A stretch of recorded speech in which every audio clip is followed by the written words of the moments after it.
Bom, o informativo 691 do STJ, ele traz uma discussão que parece as profundezas de um mar sem fim, sabe? É uma discussão que não se resolve nunca, é um vai e volta de jurisprudência o tempo todo.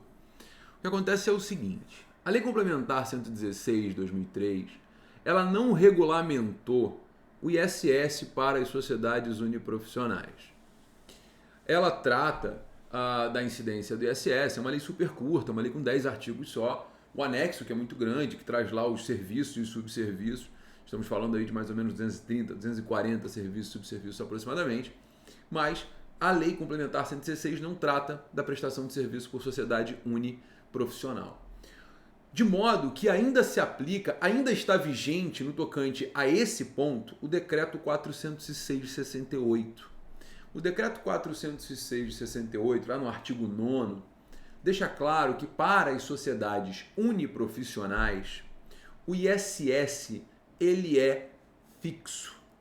Ou seja, via de regra, o ISS, o Imposto sobre Serviços de Qualquer Natureza, imposto de competência dos municípios, previsto na Constituição, no artigo 156, inciso 3, e regulamentado hoje pela Lei Complementar 116, com todas as alterações que foram sofridas, mas o ISS ele incide sobre a obrigação de fazer. E é alíquota sobre base de cálculo, como quase todos os tributos. Alíquota sobre base de cálculo. Alíquota percentual sobre a base de cálculo, que é o valor do serviço. No tocante à sociedade uniprofissional, o Decreto 406 de 68 prevê a incidência do ISS fixo, variando de acordo com a quantidade de profissionais na sociedade. Significa dizer que o ISS vai ter um valor só por profissional. Então, um exemplo simples é o escritório de advocacia. No escritório de advocacia, se você tem um advogado, o ISS fixo vai ser sobre um advogado. Tá? Depender do município, vai ser em torno de 100, 150 reais mensais, independentemente do faturamento. Se forem 10 advogados, vai ser 10 vezes de 100 a 150 reais, a depender do município. Então, o ISS fixo ele é muito benéfico porque ele não incide sobre faturamento. Ele incide exclusivamente sobre aquela atividade que está sendo exercida e pela quantidade de profissionais naquela atividade, na verdade. E a discussão era o seguinte: para que seja uniprofissional, qual o requisito para enquadramento da sociedade? Num primeiro momento, a discussão era muito mais simples. A discussão era, olha, basta que sejam profissionais da mesma área.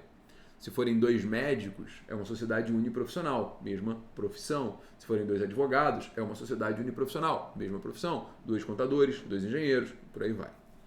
Sendo que os municípios questionavam isso sob o argumento de que a sociedade uniprofissional ela só recebe esse benefício do Decreto 406 de 68 efetivamente porque a sociedade uniprofissional ela presta um serviço pessoal. E como ela presta um serviço pessoal, o ISS tem que ser fixo, caso contrário ele varia sobre a mesma base de cálculo do imposto de renda. Então, os municípios alegavam que sociedade empresária não pode ter o direito ao ISS fixo, porque a sociedade empresária é aquela em que o serviço é prestado por uma pessoa jurídica e não por uma pessoa física. Como o serviço é prestado por uma pessoa jurídica, é o CNPJ que recebe.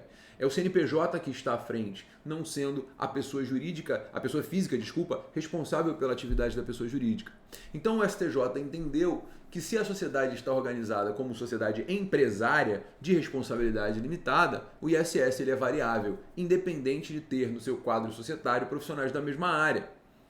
E aí, por exemplo, clínicas médicas caíram feio nessa história. Clínicas médicas se deram muito mal nessa história e passaram a ter o ISS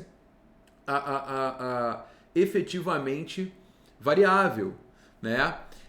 E muitos escritórios de advocacia, até o escritório de advocacia, que o Estatuto da OAB prevê que a gente nunca vai ser sociedade empresária, muitos municípios questionaram as estruturas dos escritórios, principalmente escritórios de propriedade intelectual, onde você tem profissionais de diversas áreas atuando, né? Você tem engenheiros, enfim, arquitetos, etc., químicos.